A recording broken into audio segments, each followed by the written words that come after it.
Salut et bienvenue pour ce nouveau Hit Story. On accueille aujourd'hui un jeune artiste originaire de Clermont-Ferrand.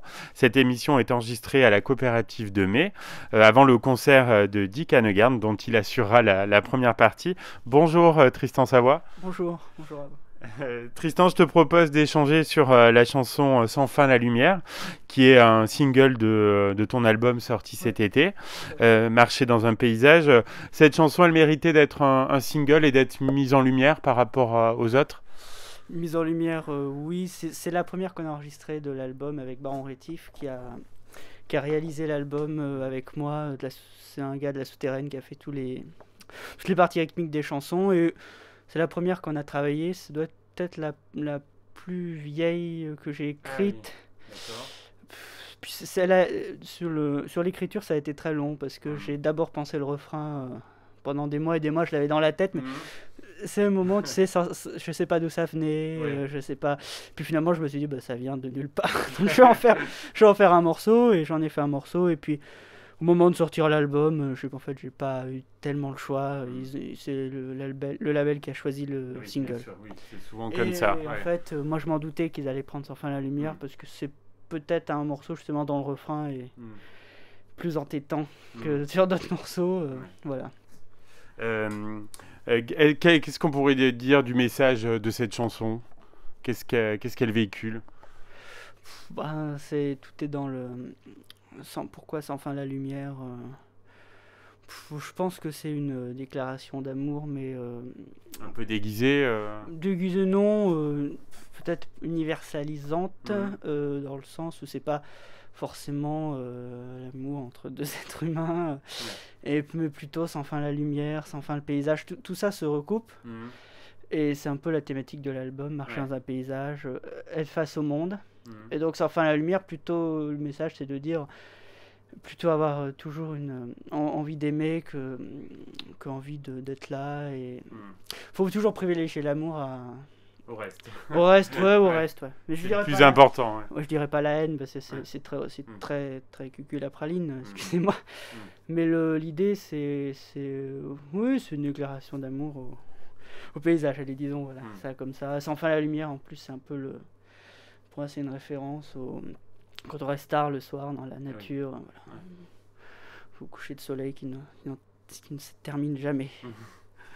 Sur les plateformes vidéo, on trouve une version épurée, live, voilà, qui a été enregistrée, je crois, à la coopérative de Mai. Ouais, il y a Dans quelles circonstances, ouais, ça s'est fait, ça?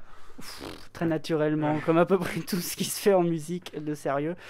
Moi, j'ai amené un CD promo à Ludo de la Copé et à François. Ils m'ont dit pourquoi pas le showcase. C'était une semaine ou 2 semaines après. Ça a été très vite pour moi. Ah oui.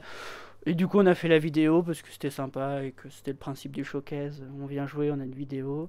Et j'ai pris ce morceau-là parce que il est produit sur le disque de façon avec des beats, c'est-à-dire des parties rythmiques, beaucoup d'arrangements de clavier, moi que j'ai beaucoup travaillé là-dessus, et je voulais de cette chanson-là, parce que je trouvais que c'était intéressant, livrer une version guitare-voix. Mm.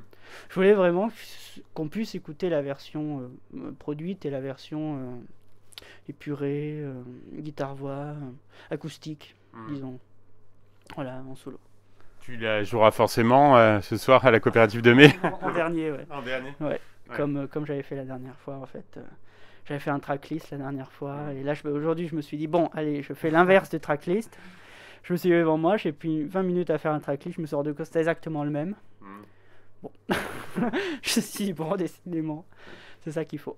Voilà. On en parlait un petit peu en aparté. Je crois que tu es heureux de faire la première partie de Dick Hanegarn. C'est un artiste dont tu apprécies l'univers.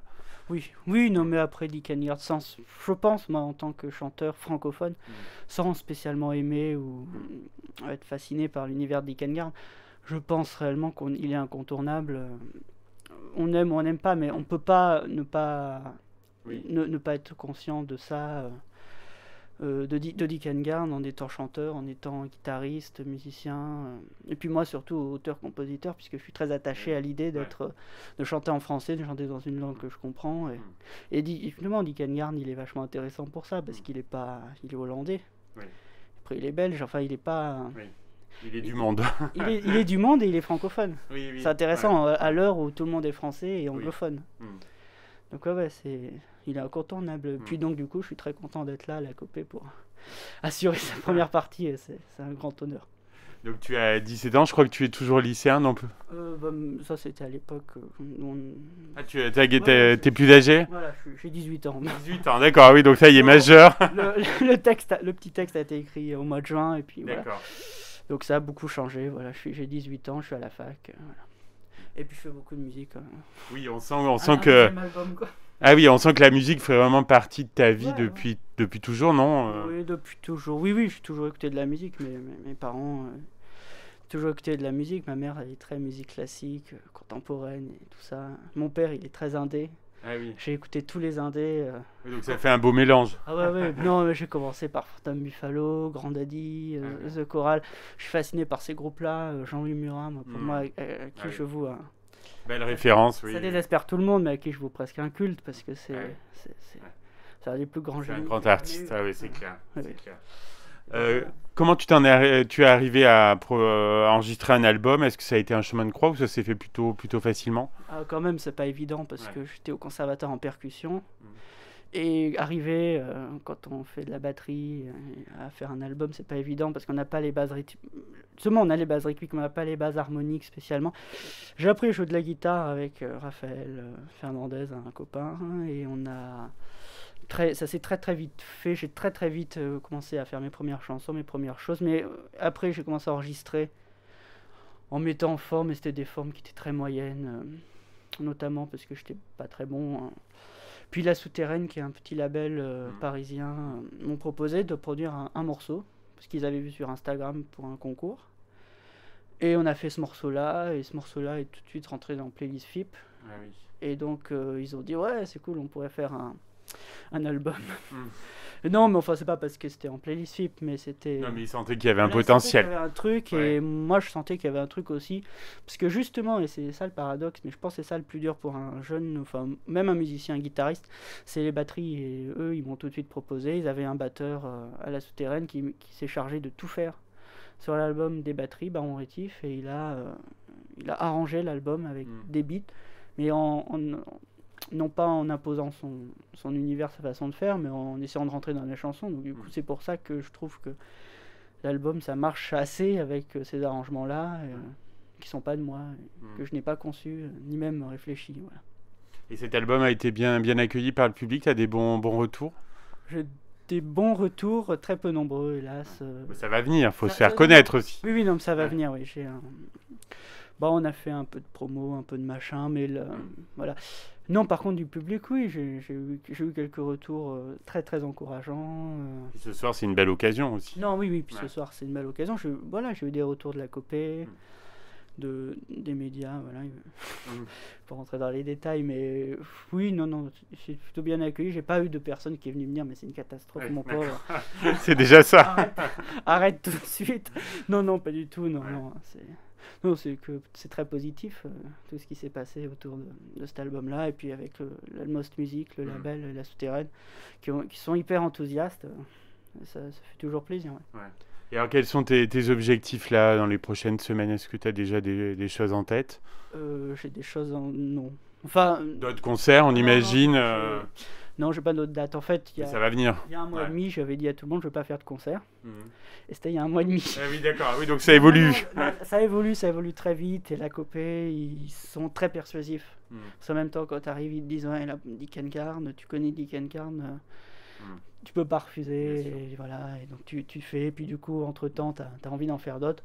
Mais bon, pour l'instant, j'ai pas d'autres plans. Mais c'est pas ma priorité parce que j'ai fait plein de nouvelles chansons. Je commençais donc il y a un nouvel album en préparation? Oui, en préparation, en mode lointaine, mais ça avance, quoi. Et ça fait toujours plaisir, et j'espère entre-temps pouvoir glisser des concerts, des choses comme ça, voilà, qui permettent de faire de la musique aussi devant des gens, parce que quand on sort un disque... Oui, le but c'est de partager. On est toujours dans sa piole, alors même si on a 1000 vues et qu'on est très content d'avoir 1000 vues, mais en fait ça sert à rien parce qu'on est toujours dans sa chambre et on n'a vu personne, et là ça fait très plaisir d'être en concert. Et je pense qu'hélas, tant mieux, hein, les concerts, c'est plus t'en fais, plus t'as envie d'en faire. Hein. C'est sûr. C'est ça. Hein. Donc bon, c'est mon deuxième à la Copé, enfin c'est mon deuxième un peu cadré, cadré, voilà. Voilà, j'espère que ça va continuer. Eh ben, on te le souhaite. Un grand merci en tout cas, Tristan Savoie. Retenez bien ce nom. Et on va se quitter en écoutant Sans fin la lumière, voilà, qui va permettre, je pense, à pas mal d'auditeurs de te découvrir. À bientôt, Tristan. Merci beaucoup pour l'invitation. Au revoir.